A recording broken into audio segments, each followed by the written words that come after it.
ফেরাউনের কাছে দাওয়াত ঠিকই দেব, কিন্তু তোমার কাছে আমার 5টা প্রার্থনা। ধরে বলেন কয়টা? আরো ধরে কয়টা? আল্লাহ রাব্বুল আলামিন এবার বললেন, ইযহাবু ইলা ফিরআউনা ইন্নাহু তাগা। মুসা, এইবার তোমার মিশনটা বড় কঠিন মিশন মুসা। এই মিশনটা মারাত্মক একটা মিশন। তুমি জানো এই ফারাওদের অধিপতি হলো ফেরাউন, তিনি হচ্ছে 6ষ্ঠ ফারাও। কয় নাম্বার ফারাও? এর আগে আরো 5টা ফারাও চলে গেছে। ওর গোষ্ঠী ধরে যতগুলো লোক ক্ষমতায় এসেছে প্রত্যেকটি লোকের নাম ছিল ফেরাউন। তাই একটা ফেরাউন না, 6ষ্ঠ ফারাও। ইতিহাস সাক্ষী দেয় 6ষ্ঠ ফারাও নামে যে ফারাওটা এসেছিল না, এই ফারাও নামে ফেরাউন সর্বশেষ এসে মিশরের মসনদে বসেছিল শাসন করবার জন্য। এই মিশরের মসনদে বসার পরে ফেরাউন বলেছিল, কোনদিন কোন আল্লাহরে মানতে পারবি না, আমি হলাম পৃথিবীর আল্লাহ। জোরে বলে নাউযুবিল্লাহ। কিভাবে শায়েস্তা করা যায়?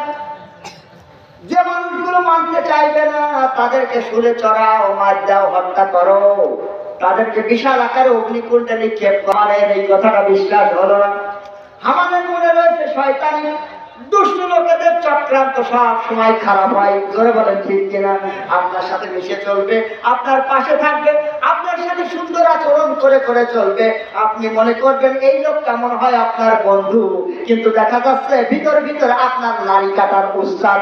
এইরকম লোক আছে না? না, দুষ্ট লোকের মিষ্টি কথা বসে কোলের কাছে, পেটের কথা কেড়ে নিয়ে প্রাণে মারে শেষে।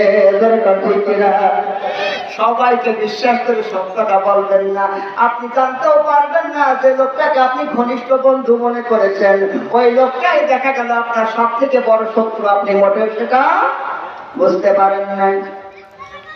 আসি শুধু একটি কথাই বললো, যতবার আমার গায়ে আঘাত করো না কেন, যত বেশি আমাকে মার দাও না কেন, যত নির্যাতন অত্যাচার আমাকে করো না কেন, আমি যে আল্লাহকে একবার প্রভু বলে মানছি, জীবন চলে গেলেও সেই আল্লাহকে কোনোদিন ভুলে যাব না। চিল্লায় বলুন না আল্লাহু আকবার। কত বড় ইমানের জোর! ফেরাউন অত্যাচার করে ইমান হারা হয় না। বিভিন্ন সময়ে দ্বীনের উপর, ইসলামের উপর যারা আঘাত এনেছিল, অনেক মানুষ আছে জীবন দিয়ে সহ্য করেছে, কিন্তু এই পথ থেকে সরে যায় নাই। জোরে বলুন আছে না?